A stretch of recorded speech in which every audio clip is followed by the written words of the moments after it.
नमस्कार दोस्तों। एक बौद्ध सन्यासी रहता है। तो वैसे तो वो शांत स्वभाव का है, अपना अच्छा जप ध्यान वगैरह करता है और मॉनेस्ट्री में रहता है। उसके साथ अन्य साधु लोग भी रहते हैं। अब वैसे तो अच्छा है, लेकिन क्या होता है अभी, अब इतने सारे साधु लोग वहाँ है तो वो भी तो एक संसार रहता ही है। तो आपस में मनमुटाव कभी कभी हो जाता है।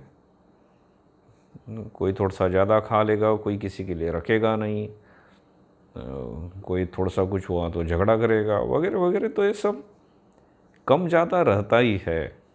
तो जहाँ दो बर्तन रहते हैं वहाँ आवाज़ आती है। कहीं कहीं किसी घर में बर्तनों की आवाज़ बहुत ज़्यादा आएगी, किसी घर में बहुत कम आएगी, इतना ही।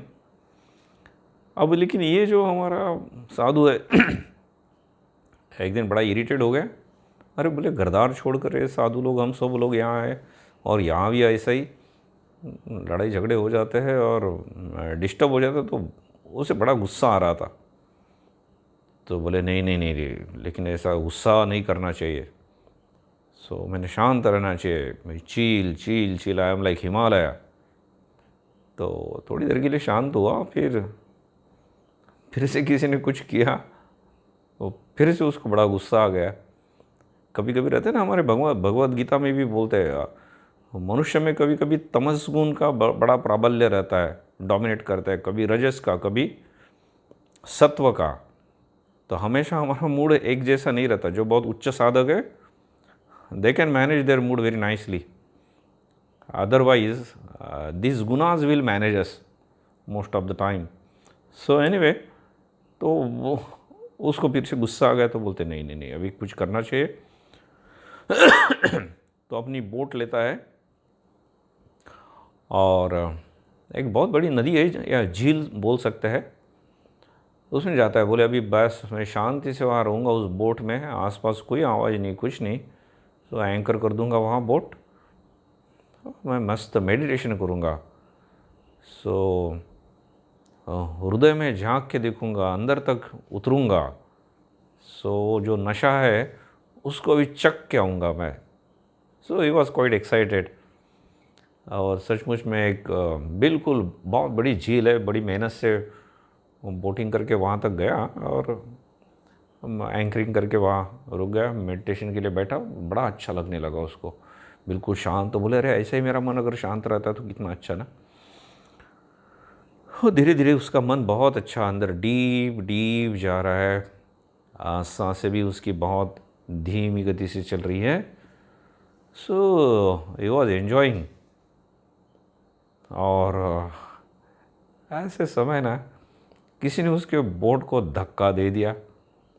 जैसे धक्का दिया ना, अभी तो बहुत अच्छा मेडिटेशन कर रहा था। तो उससे पहले तो एक बाद में बहुत मेडिटेशन अच्छा होता है तो ऐसा कुछ होता है तो उसे एक शॉक जैसा लगता है, तो एक धक्के जैसा लगता है सडनली। तो बहुत बड़ा धक्का महसूस होता है उस समय। वो ऐसा लगा और फिर वो चिढ़ गया। और ये बोले यहाँ भी मुझे शांति से जबदान नहीं कर देते। कौन मूर्ख बोट वाला है, किसी बोट का धक्का लग गया, वो समझ में आ गया उसको। तो कौन मूर्ख बोट वाला है, उसको इतनी तमीज़ नहीं है या अंधी आंखें नहीं है, अंधा है क्या। अब बोले उसको सबक सिखाता हूँ। और क्रोध से उठा और अपनी बोट से थोड़ा बाहर, जो गेट था उसका दरवाज़ा था, उससे बाहर आके और उसको बहुत जो सुनाने वाला था तो देखता है, लेकिन सामने की बोट बिल्कुल एम्प्टी है, खाली है, उसमें कोई नहीं है। अरे, तो मैंने किसी ने उसको बांधना भूल गया उस बोट को, और बोट बेचारी पानी में है। पानी जिधर पानी और हवा उसको जिधर लेके जा रही थी उधर वो जा रही थी, और आके इसके ऊपर एक धक्का दे दिया उसने। फिर वो बोलता है, तो बोले क्रोध मेरे अंदर ही है, वो बोट तो निमित्त मात्र थी, वहाँ तो कोई आदमी वगैरह तो कोई नहीं है। तो सबसे पहले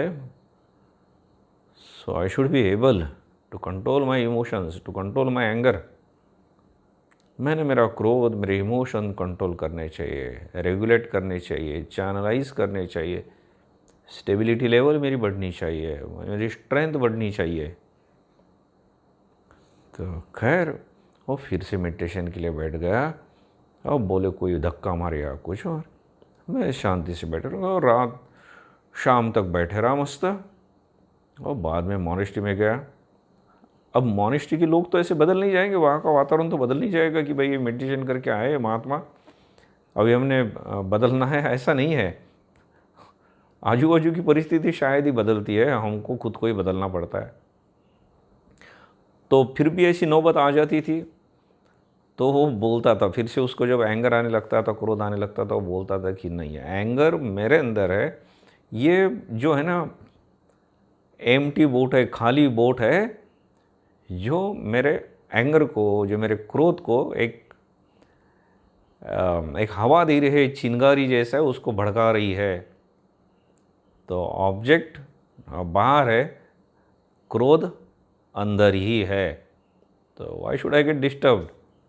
ऐसा करते करते अब एक दिन में तो पॉसिबल नहीं होता, इसलिए हमारे भगवान कृष्ण बोलते हैं अभ्यासेन तु कौन्तेय वैराग्येण च गृह्यते। अभ्यास करो, प्रैक्टिस करो, और वैराग्य की जो मेरे लिए योग्य नहीं है उसको छोड़ दो।